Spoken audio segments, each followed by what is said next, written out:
Olá a todos, meus amados irmãos em Cristo Jesus, sejam bem-vindos a mais um dia. Glória a Deus em todo o tempo. A temperatura está a estabilizar, então a sinusite está a estabilizar, graças a Deus.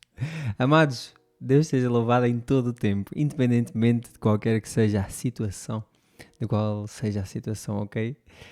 Senhor nosso Deus, Pai nosso que estás nos céus, muito obrigado, Senhor, por mais um dia que nós temos para estar na Tua Palavra e desfrutar realmente da revelação que Tu nos deste através da Bíblia Sagrada, através do Teu Filho. Que o Teu reino venha a nós e seja sempre feita a Tua vontade na terra, assim como ela é feita no céu. O pão nosso de cada dia, Pai, dá-nos hoje, dá-nos a cada dia e perdoa-nos as nossas dívidas, assim como nós perdoamos a quem nos ofende. Obrigado, Senhor, porque Tu dizes para nós pedirmos a cada dia a Ti toda a suficiência, porque nós sabemos que tudo o que é bom vem de Ti. Descendo do Pai das luzes que és Tu, Senhor, em quem não há mudança nem sombra de variação. E quando nós a cada dia dizemos, dá-nos o pão diário, o pão de cada dia, nós estamos a dizer que a nossa oração tem que ser diária também, a nossa comunhão tem que ser diária. E se nós passamos tempo com quem nós amamos nesta terra, se realmente nós Te amamos, então nós temos obrigatoriamente que passar tempo contigo, mas não por obrigação e peso, mas por desfrutar da Tua presença, Senhor. Se nós entendermos realmente o que significa estar na Tua presença, nós vamos querer só fazer isso da vida. Obrigado, Senhor, pela Tua palavra, Pai. Não nos deixes cair em tentações, mas antes livra-nos do mal. Eu peço somente a Ti, porque Teu é o reino, o poder e a glória para todo o sempre. Amém. Meus amados irmãos, glória a Deus, mais um dia. Neste caso nós estamos sexta-feira, ok?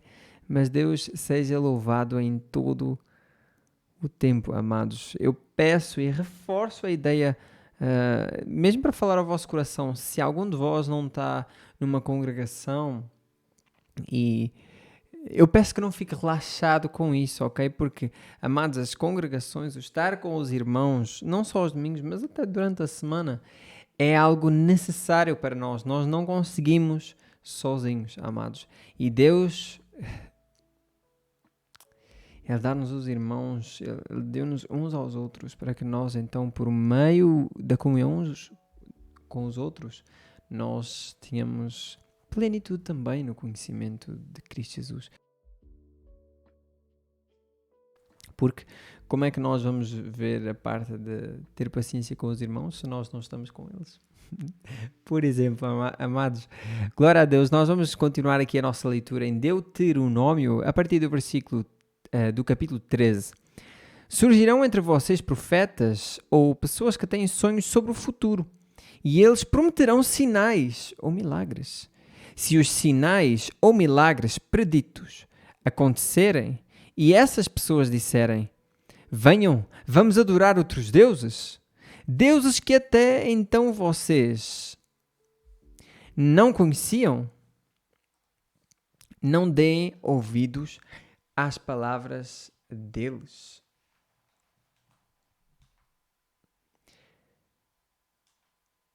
É um teste do Senhor seu Deus para ver se vocês o amam de todo o seu coração e de toda a sua alma. Amados, se alguém disser uma coisa, previr o futuro, vou dizer assim, mas essa pessoa nos levar a adorar a outros deuses, ou, neste caso, a algo que não é Deus, amados, a Bíblia é clara, não o sigam, porque isso é um teste do Senhor, é uma prova que o Senhor nos dá para passarmos, ok? E isso é muito comum. Temos coisas mínimas como o horóscopo, por exemplo, temos coisas maiores como bruxaria, mas temos coisas maiores ainda que estão com um tempero de cristão, por exemplo, espiritismo, ok? Amados, eu estou a dizer que o espiritismo eu posso dizer quase todas as coisas que existem aqui. Evangélicos que pregam só nesse sentido, é mesmo, não deixa de ser a mesma coisa. Eu volto a falar este aqui, leva o lenço para casa e coloca o lenço. debaixo da almofada. E esse poder, esse misticismo todo, amados, ele não é bíblico, ok? Mas Paulo fez isso. Sim, por ter acontecido, não quer dizer que aconteça. Eu não estou para aí a ver jumentas a falar, porque falou com Balaão. Eu não estou a ver pessoas a queimarem os seus filhos, como, se não me engano, Balaque queimou. Ok, amados, então, eu agora não me lembro quem foi. Não foi Balaque, foi... Acho que começa por J. Mas, amados, por estarem exemplos na Bíblia, não quer dizer que seja correto. A Bíblia mostra claramente o que é correto, ok? Isso aí, amados, nós temos que entender com essa liberdade, ok? Mas um lenço não pode... Amados, nos dias de hoje, Cristo mora em nós. Por que é que eu preciso de um lenço? Para ter bênção. Agora já não tenho aqui o lenço porque ele caiu. Sigam somente o Senhor seu Deus e temam Ele somente. Obedeçam a seus mandamentos, ouçam sua voz, sirvam-no e apeguem-se a Ele. Cadê o lenço? Cadê o óleo ungido que veio do monte de Israel? Cadê isso, amados? Os falsos profetas e sonhadores que tentarem desviá-los devem ser executados, pois incentivaram a rebelião contra o Senhor seu Deus, que os libertou da escravidão e os tirou da terra do Egito, uma vez que eles tentaram desviá-los do caminho que o Senhor seu Deus ordenou que seguissem. Vocês terão de executá-los. Desse modo vocês eliminarão o mal do seu meio. Se alguém o instigar secretamente, seja seu irmão, seu filho ou filha, sua esposa querida, ou seu amigo mais chegado, e disser, vamos adorar outros deuses, deuses que nem você, nem seus antepassados conheceram, deuses dos povos vizinhos ou de povos dos confins da terra, não ceda nem dê ouvidos. Não tenha pena dele, não poupe nem o proteja, execute-o. Amados, nós estamos aqui a entender que a lei do Antigo Testamento era assim mesmo. Deus é misericordioso com o homem. Claro, nós lemos em 2 de Pedro 3, versículo 10, se não estou em erro. Deus não nos mata agora porque Ele é misericordioso, ok? Mas a lei de Moisés era assim. A Bíblia até fala em Hebreus 10, 26, 27 e em diante, que por 2 ou 3 testemunhas, se essas testemunhas dissessem que aquela pessoa blasfemou a Deus, essa pessoa era morta. E o que é que diz logo a seguir? Quanto mais, amados, quanto mais há aqueles que pisam a Cristo e que ignoram aquilo que Ele fez. Ok? Como é que eu ignorei? A Bíblia é clara. Não praticando. Mas eu não tinha esse conhecimento. A Bíblia é clara. O conhecimento vem da prática. E é o Espírito Santo que faz isso, amados. Tanto a prática quanto o conhecimento, Deus, através do seu Filho, deu-nos o Espírito Santo. Aqueles que o obedecem, está em Atos, capítulo 5, versículo 32, ok?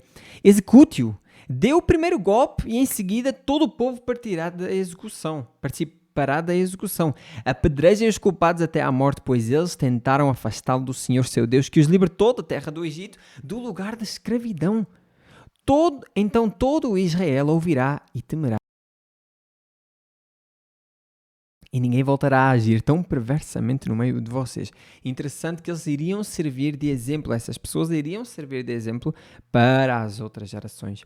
Quando começarem a ouvir nas cidades que o Senhor seu Deus lhes dá, e ouvirem dizer que homens perversos fizeram os habitantes da cidade se desviarem, dizendo, venham, vamos adorar outros deuses. Deuses que até então vocês não conheciam, examinem os fatos com cuidado. Se descobrirem que a informação for verdadeira e esse ato detestável foi mesmo cometido entre vocês, ataquem a cidade e matem à espada todos os habitantes e todos os animais, destruindo-os completamente. Aqui está a falar no meio deles, ok? Uma cidade qualquer que fosse no meio deles, aconteceria isto. Amontoem os despojos no meio da praça pública e queimem toda a cidade como oferta ao Senhor seu Deus. A cidade, pelo menos, esta oferta aqui, amados, queimar, sim, holocausto, está a querer dizer, mas é a oferta pelo zelo. Lembra-se daquilo que Jesus fez? fez um chicote e deitou as mesas dos cambistas abaixo, ameaçou toda a gente, não sei se bateu em alguém, a Bíblia não diz sobre isso, mas isso, amados, foi este zelo, ok? Essa oferta aí. A cidade permanecerá em ruínas para sempre, jamais será reconstruída.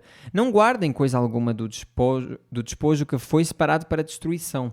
Então o Senhor afastará a sua ira ardente e os tratará com misericórdia. Terá compaixão de vocês e os transformará numa nação numerosa, como prometeu sob juramento a seus antepassados. O Senhor, seu Deus, só será misericordioso se vocês ouvirem sua voz e obedecerem a todos os seus mandamentos que hoje lhes dou, para que façam o que é certo aos olhos do Senhor. Uma vez que vocês são filhos do Senhor, seu Deus, não se cortem nem raspem o cabelo acima da testa em sinal de luto. Cortar e raspar o cabelo acima da testa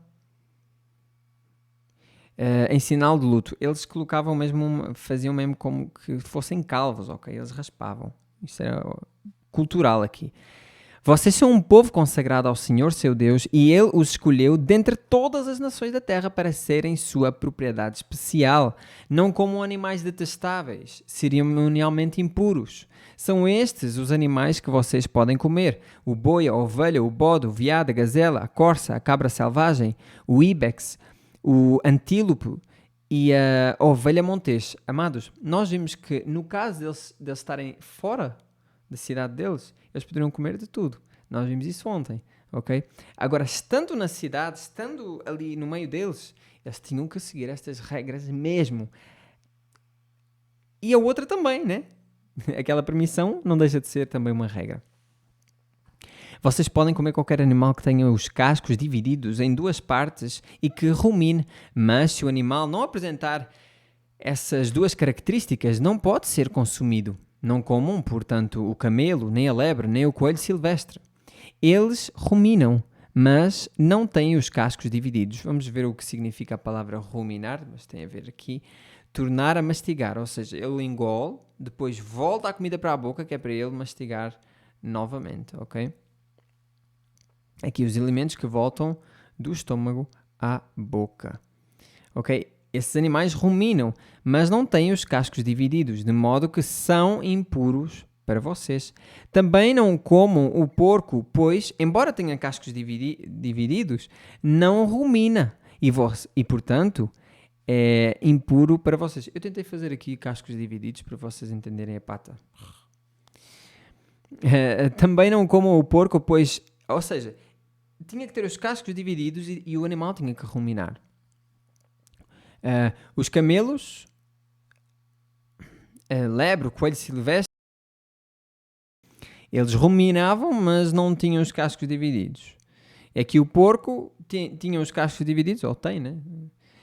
Mas não rumina. Portanto, é impuro para vocês. Não comam a carne desses animais, nem toquem seu cadáver. Amados, isto aqui é a higiene, é a sanidade física aqui, ok?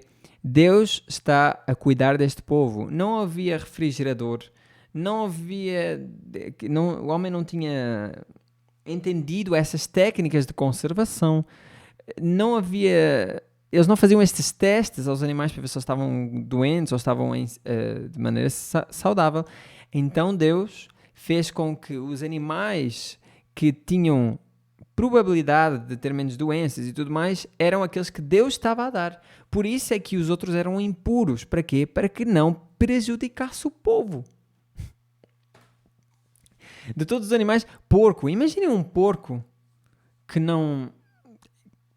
Graças a Deus que nos dias de hoje nós temos todos uns testes e tudo mais que mostram que aquele porco sim, pode-se comer. Mas naquela altura, amados, de todos os animais que vivem nas águas, vocês podem comer qualquer um que tenha barbatanas e escamas, ou seja, o peixe comum, ok? Não comam, porém, animais que vivem nas águas, mas não têm barbatanas e escamas. Eles são impuros para comer. Porquê? Porque poderiam contrair doenças, amados. A probabilidade era muito maior. Vocês podem comer qualquer criatura voadora que seja cerimonialmente pura. Estas são as criaturas voadoras que vocês não podem comer: o abutre folveiro, o abutre barbudo, o abutre fusco, o milhafre, o falcão e todas as espécies de condores, todas as espécies de corvos, a coruja de chifres, a coruja do campo, a gaivota, todas as espécies de gaviões, o mocho galego, o corujão, a coruja das torres, a coruja do deserto, o abutre do Egito, o cormorão, a cegonha, todas as espécies de garças, a popa e o morcego. Todos os insetos alados com asas, que rastejam pelo chão, são impuros para vocês, de modo que não podem comê-los. Vamos confirmar aqui a palavra alado, que tem asas, isso mesmo. Ou seja, um inseto que rasteja pelo chão, mas que tem asas. São impuros para vocês, de modo que não podem comê-los. Contudo, podem comer qualquer criatura voadora que seja cerimonialmente pura. Interessante aqui. Tinham asas, mas não voava, né? Não comam... E aqui nós temos outros animais, assim. Não comam animal algum que tenha morrido de causas naturais. Isto está claro aqui que é para proteger. Mas quando um legalista que acha que não é legalista lê a Bíblia, diz assim, olha como é que Deus era. Deus estava a proteger o povo. Ele é bom impedir de comer uma coisa que me vai fazer mal. Se o animal morreu de causas naturais, meus amados, mostra que provavelmente ele tinha uma doença. É isso mesmo. Eu hoje estou bem enérgico, né? Podem dá-lo a um estrangeiro que vive em sua cidade ou vendê-lo a outros estrangeiros. Vocês mesmos, porém, não o comerão, pois são um povo consagrado ao Senhor seu Deus. Ou seja, isto aqui é o que vocês vão fazer. Se outra pessoa quiser, pode. Mas vocês não podem, porque vocês são o meu povo, vocês são consagrados, vocês são separados para mim. Não cozinhem o cabrito no leite da mãe dele. Separem o dízimo de suas colheitas, 1/10 de toda a sua safra anual. Levem o dízimo ao lugar que o Senhor, seu Deus, escolher para estabelecer seu nome e comam o dízimo ali. Na presença do Senhor. Isso se aplica aos dízimos de cereais, do vinho novo, do azeite, dos machos, das primeiras crias do gado e dos rebanhos. Com isso, aprenderão a sempre temer o Senhor, seu Deus. Uma das coisas pela qual as igrejas continuam a dar dízimo, pelo menos esse, eu não vou chamar de dízimo, uma oferta regular, uma percentagem regular é uma coisa muito boa. Por que é uma coisa muito boa? Porque nós vamos entender que, independentemente se ganhamos muito ou pouco, nós dependemos do Senhor. É Ele que nos dá isso aí. Então, nós dessa maneira, estando comprometidos para isso, seja que percentagem for, ok? Seja o que for, se for algo regular, nós entendemos que o nosso coração muitas vezes vai querer ficar com aquele dinheiro e nós vamos dizer, não, Deus é comigo, eu vou temer a Deus. Agora, uma coisa que erradamente muitas igrejas ensinam, as igrejas acham que dar o dízimo é sinal de bênção. Antigo Testamento é, mas onde é que está isso no Novo Testamento? Não está a falar disso. E quando fala de dízimo, está a falar da cultura israelita, não está a falar para agora. Interessante, amados, o dízimo. Se uma pessoa não tiver dinheiro para sustentar a sua família, imaginemos que eles recebem, o casal recebe 2.000 reais, mas a sua família tem 5 filhos, ou seja, necessita de mais de 2.000 reais para pagar a renda da casa, comprar comida, tratamentos, etc. Aquela pessoa vai necessitar. Mas aquela pessoa vai ser fiel a Deus e dá o dízimo ao Senhor. O problema que essa pessoa não sabe é que ela, quando é fiel, entre aspas, a Deus, dando o dízimo a Deus, ele está a prejudicar a sua própria família, que é a primeira grande coisa. Então, por causa de uma tradição de dar o dízimo, nós negamos a lei, que é tratar da nossa família. Eu tenho a obrigação de tratar e de cuidar da minha família. Eu não estou a falar de luxo, viver no luxo. Não, isto é tudo para a minha família. Não, eu estou a falar de necessidade. E muitas igrejas, pastores falsos, eles exigem o povo dar tudo o que têm e a família toda é prejudicada. Esses pastores que são falsos, se não se arrependerem, eles vão estar bem fundos no inferno. Ok? Porque isso aí é dizer que Deus necessita de dinheiro. Deus não necessita de nada. Dá a César o que é de César e dá a Deus o que é de Deus. É isso que nós temos que entender, amados. É que Deus não necessita de nada. Por que é que nós então levamos os dízimos à igreja? E volto a dizer, pode ser outra percentagem, pode ser uma oferta, sempre, ok? Não tem que ser obrigatoriamente dízimo. Os dízimos, se vocês forem avaliar bem, o dízimo é algo comestível, não tem a ver com dinheiro, mas nós vamos continuar aí. Então, amados, alguém dá, porquê? Para sustentar o pastor, para sustentar a família do pastor daquela igreja. Coisas simples. Na minha opinião, eu já disse aqui uma vez, tudo tem que estar assim, olha, metas, sustentar o pastor e sua família. Sustentar os irmãos que estão a passar fome, ok? Sustentar um missionário que esteja no campo, por exemplo. Ok, queremos fazer obras para a igreja, para o edifício? Sim, nós queremos. Então, estas três já têm que estar. Quando tiverem mais dinheiro, ok, agora sim podemos fazer obras. Porquê? Porque nós já tivemos todo este dinheiro. É assim, amados. E claro, juntaram dinheiro de lado para o caso de ser necessário. Mas é desta maneira que nós temos que entender, amados. É desta maneira. Isto é bíblico. Cada um repartia aquilo que tinha e ao que tinha não lhe faltava nada. Ao que não tinha não lhe faltava nada.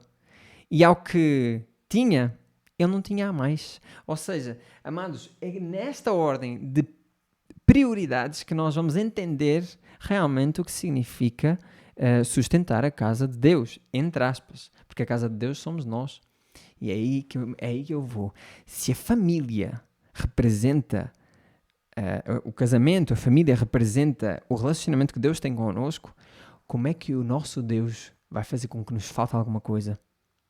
Não, Simeão, isso não acontece nunca. Pois é, mas como é que um pai ou uma mãe, ou um pai e uma mãe, fazem com que os filhos passem fome por causa de um suposto dízimo para aquele pastor, entre aspas, enriquecer?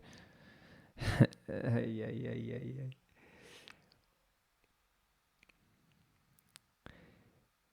Simeão, como é que tu sabes essas coisas?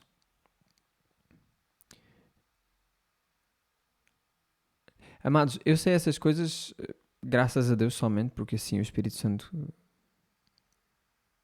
faz com que eu saiba. Mas não é à toa. Não é à toa.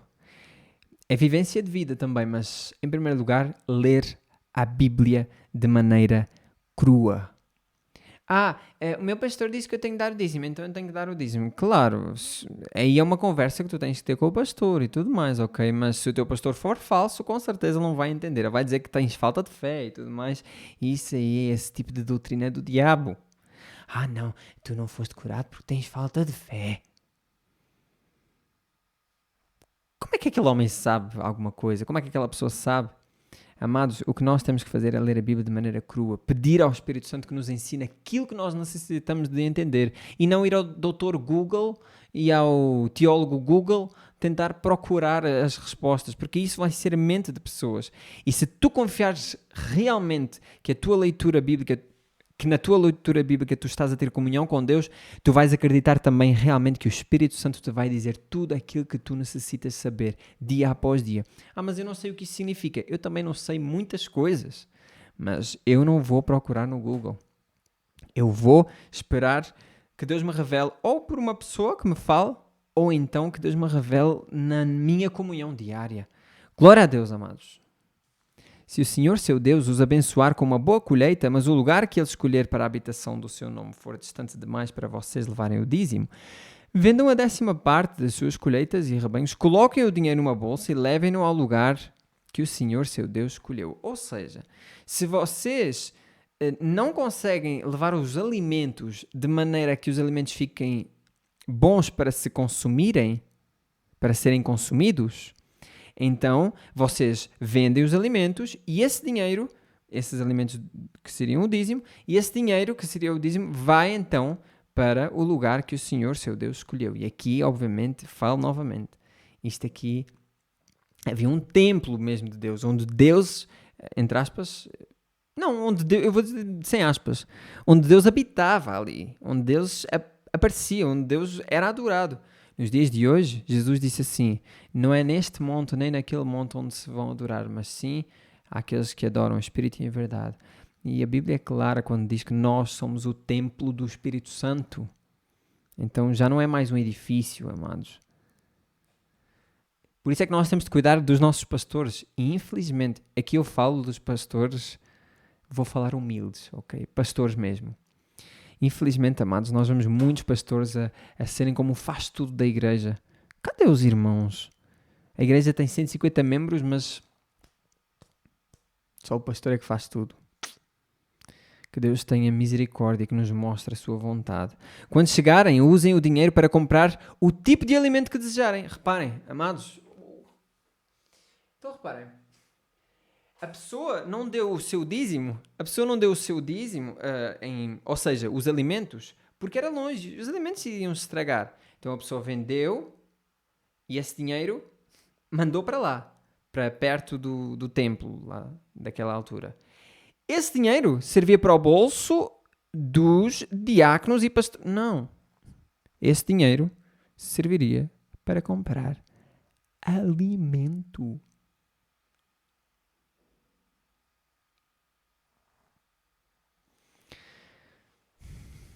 Para comprar o tipo de alimento que desejarem, bois, ovelhas, vinho ou qualquer outra bebida fermentada. Então, na presença do Senhor, seu Deus, comam e alegrem-se com toda a sua família. Oh, glória a Deus! E não se esqueçam de cuidar dos levitas da sua cidade. Imaginem o pastor como um levita, pois eles não receberão porção alguma da terra como herança entre vocês. Ao final de cada 3 anos, levem todo o dízimo da colheita daquele ano à cidade mais próxima e armazenem-no ali. Entreguem o dízimo aos levitas que não receberão porção alguma da terra como herança entre vocês e também aos estrangeiros que vivem entre vocês e aos órfãos e às viúvas das suas cidades para que eles comam até se saciarem. Então o Senhor, seu Deus, os abençoará em todo o seu trabalho. Ao final de cada 7 anos, cancelem as dívidas de todos a quem vocês tiveram feito um empréstimo. O cancelamento será efetuado da seguinte forma: todos cancelarão os empréstimos que fizeram a irmãos israelitas. Ninguém exigirá pagamento de seu próximo ou de seus parentes, pois chegou o tempo do Senhor para libertá-los das dívidas. Essa libertação se aplica somente aos irmãos israelitas e não aos estrangeiros que vivem entre vocês. Não deverá haver pobres entre vocês, pois o Senhor, seu Deus, os abençoará grandemente na terra que lhes dá como herança. Receberão aquela terra onde eles estavam prestes a entrar. Receberão essa bênção se tiverem o cuidado de obedecer ao Senhor, seu Deus, e cumprir todos estes mandamentos que hoje lhes dou. O Senhor, seu Deus, os abençoará conforme prometeu. Vocês emprestarão dinheiro a muitas nações, mas jamais precisarão tomar emprestado. Governarão muitas nações, mas não serão governados por nação alguma. Se, contudo, houver algum israelita pobre em suas cidades, quando chegarem à terra que o Senhor, seu Deus, lhes dá, não endureçam o coração e não fechem a mão para ele. Ao contrário, sejam generosos e emprestem-lhe o que for necessário. Não sejam mesquinhos, nem se recusem a emprestar a alguém só porque o ano de cancelamento das dívidas está próximo. Porque havia pessoas que, neste caso, muitas pessoas pediam emprestado só, olha, está quase a chegar o ano da dívida, eu vou pedir emprestado só para não pagar. Se vocês se recusarem a fornecer o empréstimo e a pessoa necessitada clamar ao Senhor, vocês serão considerados culpados de pecado. Deem aos pobres com generosidade e não com má vontade, pois o Senhor, seu Deus, os abençoará em tudo que fizerem. Sempre haverá pobres na terra. Por isso, ordeno que compartilhem seus bens generosamente com os pobres e com outros necessitados de sua terra. De sua terra, interessante aqui. Se um irmão... Porque normalmente nós saímos, vamos para outra cidade só para fazer um vídeo para o YouTube, né? Atualmente está assim.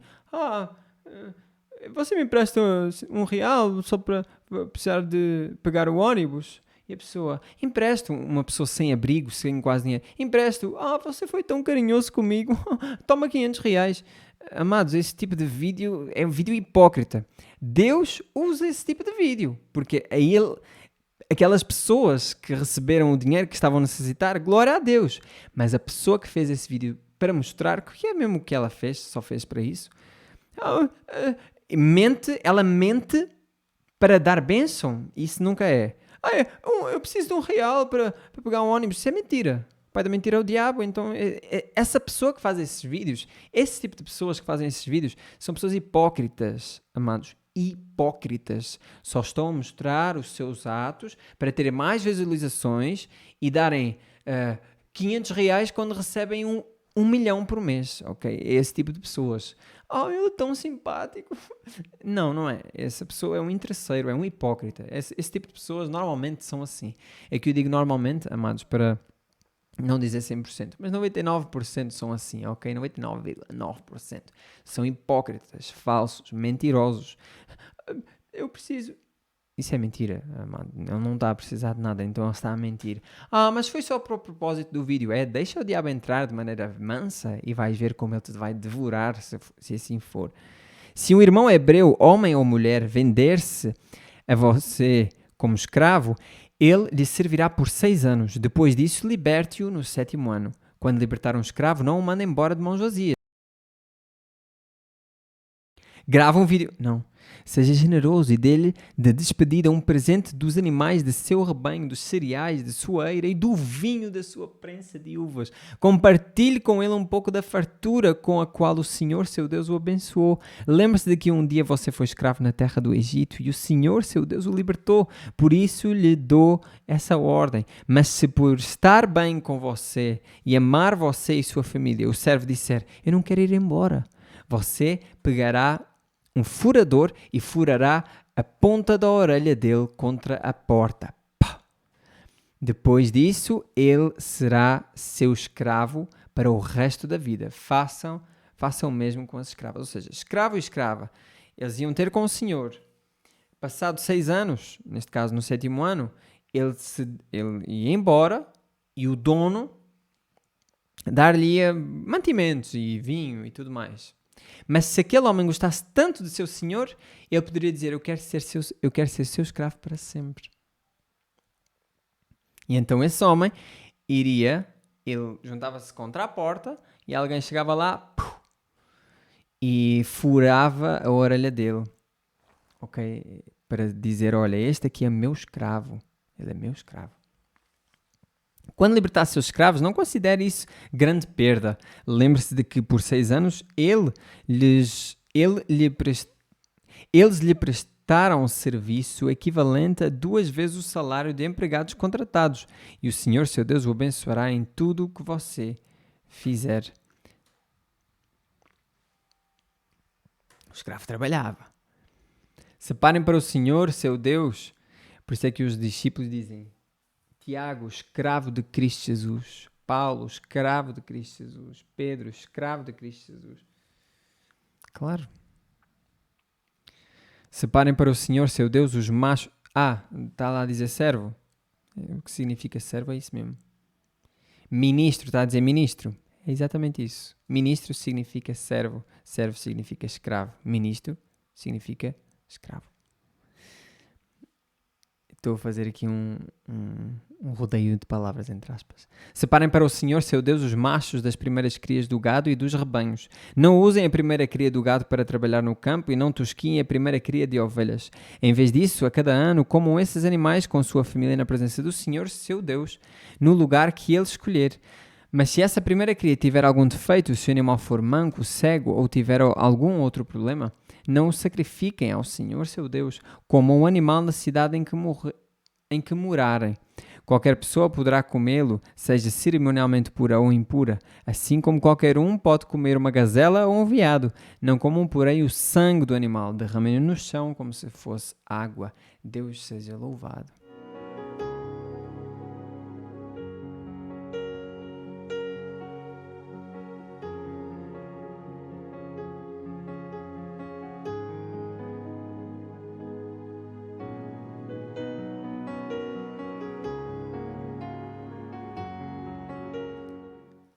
Lucas 8:40 até Lucas 9:6. Do outro lado do mar, as multidões receberam Jesus com alegria, pois o estavam esperando. Lembram-se do que lemos ontem? Os Gadarenos, não me lembro agora do nome do que nós lemos ontem. Mas o pessoal do outro lado do rio disse assim: Jesus, vai-te embora, nós temos medo de ti, tu expulsaste demónios e mandaste para os porcos, literalmente. Vai-te embora, Jesus, eu tenho medo de ti. Eles disseram. Então Jesus, do outro lado do mar, as multidões, nesse caso, receberam Jesus com alegria, pois o estavam esperando. Então um homem chamado Jairo, um dos líderes da sinagoga local, veio e se prostrou aos pés de Jesus, suplicando que ele fosse à sua casa. Reparem, líder, um dos líderes da sinagoga local, judeu. Suplicando que ele fosse à sua casa. Sua única filha, de cerca de 12 anos, estava à beira da morte. Jesus o acompanhou, cercado pela multidão. Uma mulher no meio do povo sofria havia 12 anos de uma hemorragia sem encontrar cura. Simeão, o que é que significa esses 12 anos? Eu não faço ideia. A menina tinha 12 anos e a mulher sofria há 12 anos. Não faço ideia. Se calhar o escritor aqui, Lucas, vou dizer, lembrou-se dos dois casos de 12 anos, então juntou os dois. Neste caso não foi assim, porque foi enquanto Jesus estava a ir curar, enquanto estava a caminho da casa de Jairo para curar a filha de 12 anos, apareceu uma mulher. Então não se lembrou, foi mesmo desta maneira. Então não sei o que é que significa esses 12 anos, ok? Nem vou tentar descobrir. Se Deus assim quiser, Ele que me mostre se tiver algo não literal aqui. Uma mulher no meio do povo sofria havia 12 anos de uma hemorragia. Sem encontrar cura, ela se aproximou por trás de Jesus e tocou na borda de seu manto. No mesmo instante a hemorragia parou. Quem tocou em mim? Perguntou Jesus.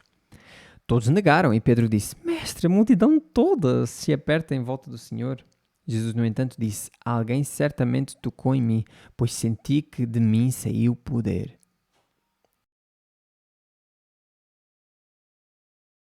Quando a mulher percebeu que não poderia permanecer despercebida, começou a tremer e caiu de joelhos diante dele.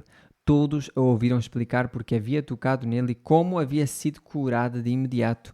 Então ele disse: Filha, sua fé a curou. Vá em paz. Sua fé em quem?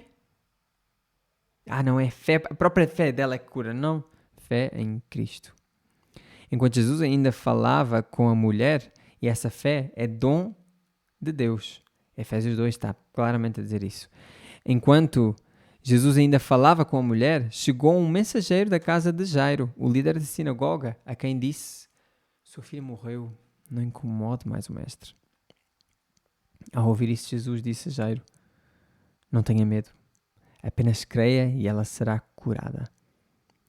Quando chegaram à casa de Jairo, Jesus não deixou que ninguém o acompanhasse, exceto Pedro, João, Tiago e o pai e a mãe da menina. A casa estava cheia de gente chorando e se lamentando, mas ele disse: Parem de chorar. Ela não está morta, está apenas dormindo. A multidão riu dele, pois todos sabiam que ela havia morrido. Eu não entendo esta parte. Como é que a multidão sabe que a multidão está a chorar por causa da menina e de repente Jesus diz uma coisa e eles riem-se de Jesus?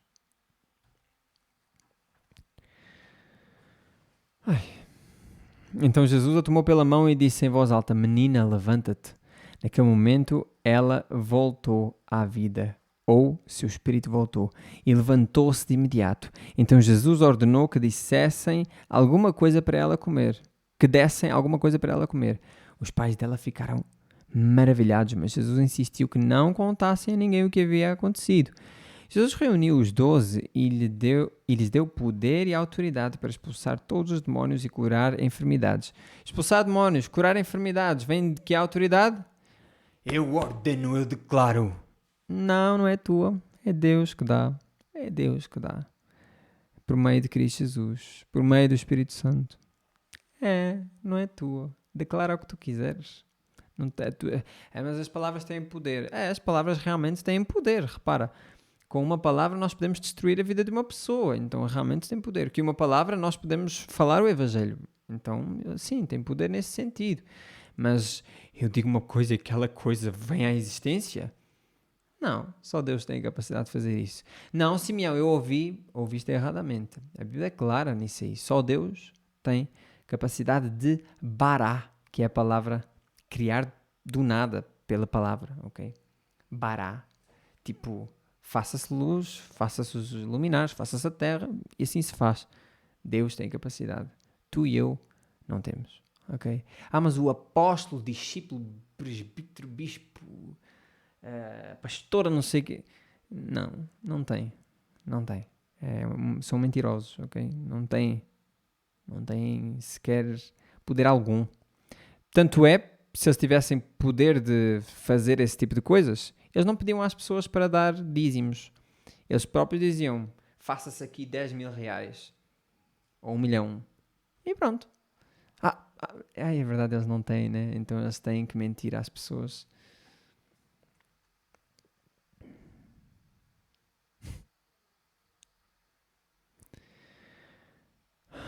Então Deus, depois Jesus enviou-os aos 12 para anunciar o reino de Deus e curar os enfermos.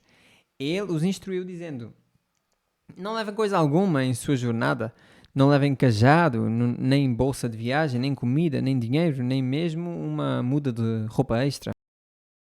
Aonde quer que forem, hospedem-se na mesma casa até partirem da cidade.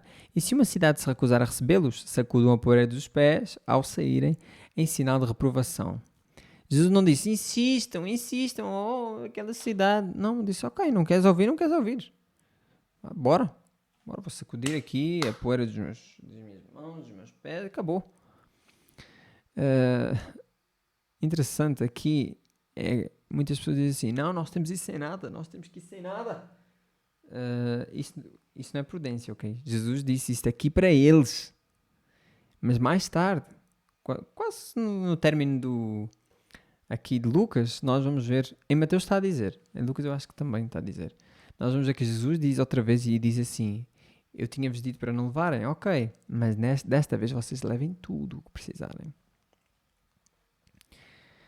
Então começaram a percorrer os povoados, anunciando as boas novas e curando os enfermos. Até o anunciar as boas novas vem de Deus, ok?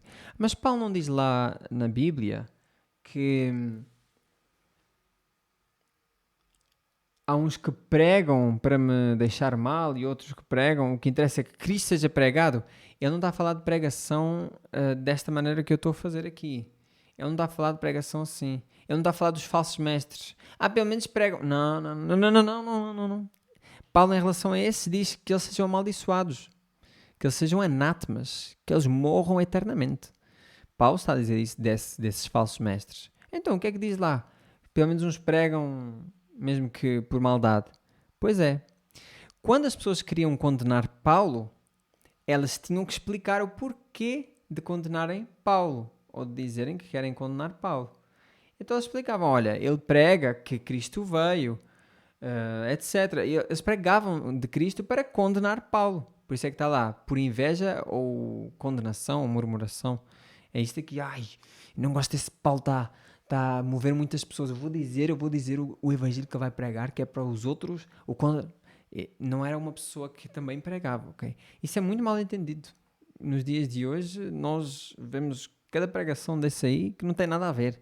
O que interessa é pregar, pronto, se a pessoa... Não é assim.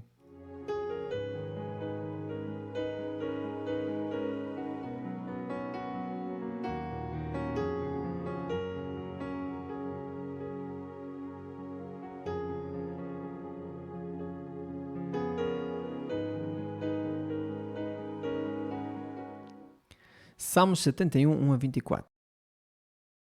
E Provérbios. Em ti, Senhor, me refugio. Não permitas que eu seja envergonhado. Salva-me e resgata-me, pois tu és justo. Inclina o teu ouvido para me escutar e livra-me. Se a minha rocha de refúgio, onde sempre posso me esconder. Dá ordem para que eu seja liberto, pois és minha rocha e minha fortaleza. Livra-me, meu Senhor, meu Deus. do poder dos perversos, das garras dos opressores cruéis. Só tu, Senhor, és minha esperança. Confio em ti, Senhor, desde a infância. Sim, de ti dependo desde o meu nascimento. Cuidas de mim desde o ventre de minha mãe. Sempre te louvarei. Minha vida é exemplo para muitos, pois tens sido minha força e meu refúgio. Por isso não deixe de te louvar. O dia todo declaro tua glória. Não me rejeites agora em minha velhice. Não me abandones quando me faltam as forças. Pois meus inimigos falam contra mim. Juntos planejam-me matar. Dizem, Deus o abandonou. Vamos persegui-lo e prendê-lo, pois agora ninguém o livrará. Oh Deus, não permaneças distante. Vem depressa me socorrer, meu Deus. Traz vergonha e destruição sobre meus acusadores. Cobre de vergonha e humilhação os que desejam me prejudicar. Eu, porém, continuarei a esperar em ti e te louvarei cada vez mais. Falarei a todos a tua justiça. O dia todo anunciarei a tua salvação, embora não seja habilidoso com as palavras. Eu acho interessante, deixa eu saber o que diz aqui, embora não seja capaz de contá-la. É isto aqui, habilidoso, é ponto fulcral aqui. Eles chegaram ao ponto certo aqui, à tradução. Porque é que ele não poderia contar? Porque ele não era habilidoso com palavras, pelo menos o que está aqui é bem coerente, ok? Então, falarei a todos a tua justiça, o dia todo anunciarei a tua salvação, embora não seja habilidoso com as palavras. Amados, nós temos que manejar bem a palavra de Deus. Se uns têm mais facilidade para falar de maneira mais pomposa ou de maneira mais fluida, glória a Deus. Mas glória a Deus por aquele irmão que maneja bem a palavra de Deus, embora não tenha facilidade no falar. Glória a Deus pela vida dele. Louvarei teus feitos poderosos, Senhor soberano. Contarei a todos que somente tu és justo. Ó Deus, desde a infância me tens ensinado e até hoje anuncio tuas maravilhas. Não me abandones, ó Deus, agora que estou velho de cabelos brancos. Deixa-me proclamar tua força e esta nova geração. Teu poder a todos, a esta nova geração. Teu poder a todos que vierem depois de mim. Tua justiça, ó Deus, chega até os mais altos céus. Tens feito coisas grandiosas. Quem se compara a ti, ó Deus? Permitiste que eu passasse por muito sofrimento, mas ainda restaurarás minha vida e me farás subir das profundezas da terra. Tu me darás ainda mais honra e voltarás a me confortar. Então te louvarei com instrumento de cordas, pois és fiel às tuas promessas. Oh, meu Deus, fiel a mim. Não, ele é fiel às promessas dele. Cantarei louvores a ti com a harpa, ó Santo de Israel. Darei gritos de alegria e cantarei louvores a ti, pois tu me resgataste. Anunciarei o dia todo teus feitos de justiça, pois foram envergonhados e humilhados todos que tentaram me prejudicar. Provérbios 12, 5 a 7. Os planos do justo são corretos, mas os conselhos do perverso são traiçoeiros. As palavras do perverso são emboscada mortal, mas as palavras dos justos salvam vidas. Os perversos morrem e desaparecem, mas a família dos justos permanece firme. Glória a Deus, amados. Eu quero dar ainda mais ênfase. Se por acaso tu não estás em nenhuma congregação, está a faltar algo na tua vida que é essencial para o crescimento espiritual, para ter comunhão com Deus, ok? Procura, se assim Deus permitir, tu vais encontrar rapidamente, mas não deixes de procurar. O importante é que seja bíblica e o resto vem por acréscimo, se assim Deus permitir. Meus amados irmãos, Deus seja com todos vós. Permaneçamos todos na Bíblia, com todos nós. Permaneçamos todos na Bíblia para que ela permaneça em nós e até ao dia de segunda-feira, se Deus permitir. Ótimo fim de semana e glória a Deus em todo o tempo. Amém.